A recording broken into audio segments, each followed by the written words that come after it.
there, today I will be sharing 5 new dinners with you that you can make in only about 10 minutes or less. These dinners are exceptionally good on those busy nights that we all have when you don't really know what you're gonna make for dinner and you have nothing planned.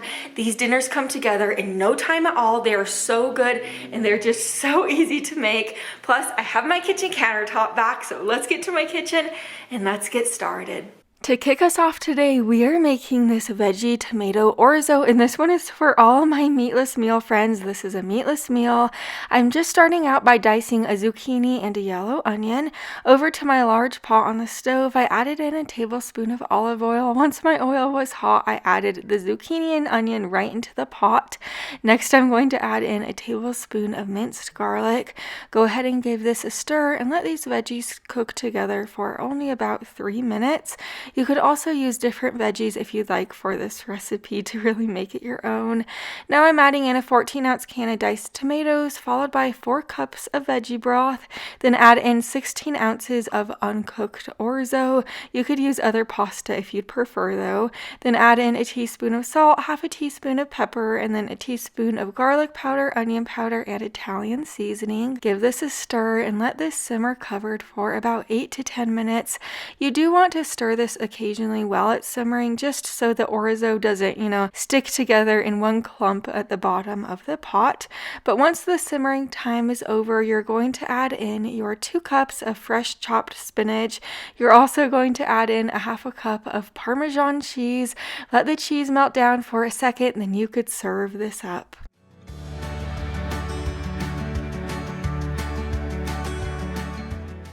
Here's what our dinner looks like. My little ones have been so into orzo recently. This meatless meal was 10 out of 10.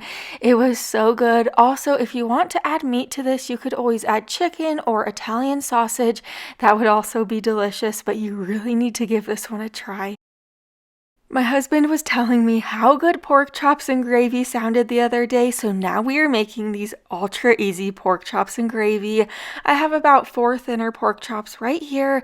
I'm seasoning them generously on both sides with a dash of salt, pepper, and oregano. Just make sure you season them well. You could season them with other seasonings if you'd like. I also do want to let you know, the thinner the pork chops you get, the quicker they will cook. So if you get thicker pork chops, just keep in mind they will take a little bit longer to cook. But to the pan on my stove, I added a tablespoon of butter and a tablespoon of olive oil. Once my butter melted down, I added my pork chops to the pan. They only cooked for about 2 to 3 minutes on each side just because they're thinner. Also, keep in mind, pork chops do cook fairly quickly.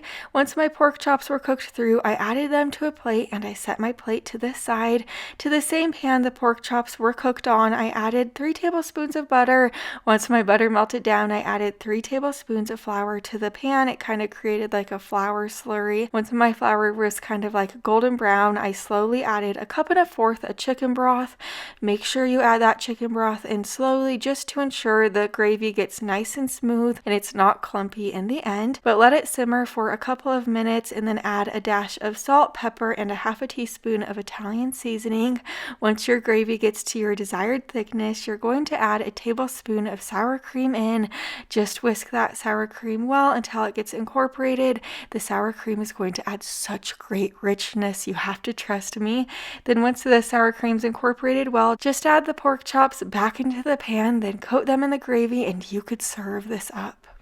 You guys, I am overly excited. We just got our new countertop in, and if you watched my last couple videos, you probably know we were waiting for some countertop to come in to the kitchen because the countertop company went out of business, so it kind of took a while to get the countertop in.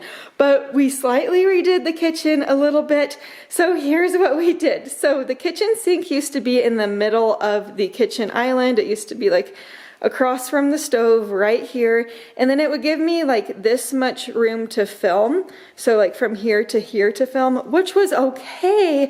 But having the sink in the middle right there, I would always catch the sink in my videos, and then I'd catch dirty dishes and I'd have to eventually edit it out. But what my husband did is he moved the sink over and then put the dishwasher from that side of the island to this side of the island. So it's gonna give me this much more room to film. And I am just so excited about that. And I'm so thankful we were able to do it. And then we also added some floating shelves up there. Also, if you look at the backsplash, there's some holes in the backsplash, or where the backsplash is supposed to be. It's just because the countertop company, when the countertop came, it wasn't able to fit under the backsplash. So we kind of had to chisel it out, my husband and I, but it's okay. We'll fix it eventually. But anyway, here's the kitchen. I'm so excited to make better videos for you guys and not catch the kitchen sink and have to edit it out of videos because nobody wants to see dirty dishes. Anyway, I'm excited for you guys to see it. We served our pork chops and gravy over a bed of mashed potatoes. This is the mashed potato recipe in my cookbook, but you don't have to serve it over mashed potatoes. You could serve it over cauliflower rice for like a lower carb option. You could do regular rice. You could do egg noodles. We also served it with a side salad, and I used this Skinny Girl balsamic vinegar. I really thought it was good. It wasn't too overpowering, so I do recommend it. Now we're getting started on this easy pizza night. So to begin, I'm going to show you my homemade pizza sauce recipe. This pizza sauce seriously takes under a minute to make, and it will save you so much money. I just can't believe how much jars of pizza sauce at the store cost. They are so expensive these days. So to a bowl, add in an 8-ounce can of tomato sauce, then add in a dash of salt, pepper, garlic powder, onion powder, and Italian seasoning. Stir it super well. You could also add some fresh garlic in this too if you'd like, and there you go. Homemade pizza sauce for like a fraction of the cost, and it tastes delicious as well. But now to a sheet pan, line it with parchment paper, then add your tortillas down. This is a great way to use up any remaining tortillas that you have on hand. Then add some of your pizza sauce down, and if you don't want to use like tomato sauce for this, you could always make like Alfredo pizzas. You could do barbecue chicken pizzas. You could really make whatever you like. These pizzas are really going to impress you, I promise. Then I'm adding some mozzarella cheese down, along with a little bit of some pepperonis on some of them, and then bell peppers, but add whatever you like to your pizzas. You could add ham, you could add sausage, you can make them veggie, you could really go crazy with them. Then on top, I sprinkled a little bit of Italian seasoning and Parmesan. This baked in a preheated oven to 425 degrees for about 8 to 10 minutes, and these pizzas come out so good. Like I said before, this is the best way to use up any remaining tortillas that you have on hand. You can make them your own, and this is just such a delicious, easy, affordable, quick pizza night. My family loves it when we do this for dinner. It is so good and so easy to make. Now we're getting started on this rich tomato pasta. This one is a meatless meal, but you could easily add Italian sausage or chicken to it, or you could really add anything you'd like to it in that matter. But to a pot of boiling water, add in 8 ounces of any pasta. I'm using penne pasta today, and cook it according to the package instructions. Now to this pan on my stove, we're getting started on the sauce. Add in 2 tablespoons of butter. Once your butter is melted, add in a tablespoon of minced garlic. Once the garlic is fragrant, it will take about 10 to 15 seconds. Add in a 14-ounce can of tomato sauce, followed by 2 tablespoons of tomato paste, 3/4 cup of heavy cream. The heavy cream is going to make it so rich and delicious. Then add in a half a teaspoon of salt, a dash of pepper, then a teaspoon of Italian seasoning. You want to stir this super well so everything gets well incorporated and combined together, and kind of like that tomato paste separates. But give it a stir, let it cook together and simmer for about 4 minutes, stirring it occasionally. It's going to turn into a beautiful golden color. But once your pasta is tender, just strain your pasta. Once you're through straining it, you're going to add that cooked pasta right into that pasta sauce. And then at that point, you could add in fresh spinach if you'd like. You could add in cooked chicken, cooked sausage. You could add in any veggies you'd like, but I'm just adding in 1/4 cup of Parmesan cheese for today. Just give it a good stir, let that cheese melt down, and then you could serve it up. I actually found this Green Goddess Ranch salad kit at Walmart. It says it's new, so that's why I'm showing you, but I made it up. It's kind of like a mini kit, so it serves about 1 to 2 people, so it's perfect for like a side salad, and it is fairly affordable, and it was good. So that's why I wanted to show you. But this pasta comes out super delicious every single time. We topped ours with a little bit of Parmesan cheese, and like I said before, you could add anything you like into that pasta. Also, that salad kit is really delicious and makes for a great easy side dish. Now we're making this taco salad, and this is the same taco salad I've been making for years and years. I first started making it when my husband and I were first married, and I really didn't know how to cook yet. Then I made it often when I first started making my YouTube videos, so some of you guys might remember some of my first videos and this taco salad. But to a pan on the stove, I added a pound of ground beef. I cooked that ground beef through, and now I'm just removing any excess grease from my pan. Now I'm going to add in a can of drained and rinsed pinto beans, or you could use black beans or really any beans.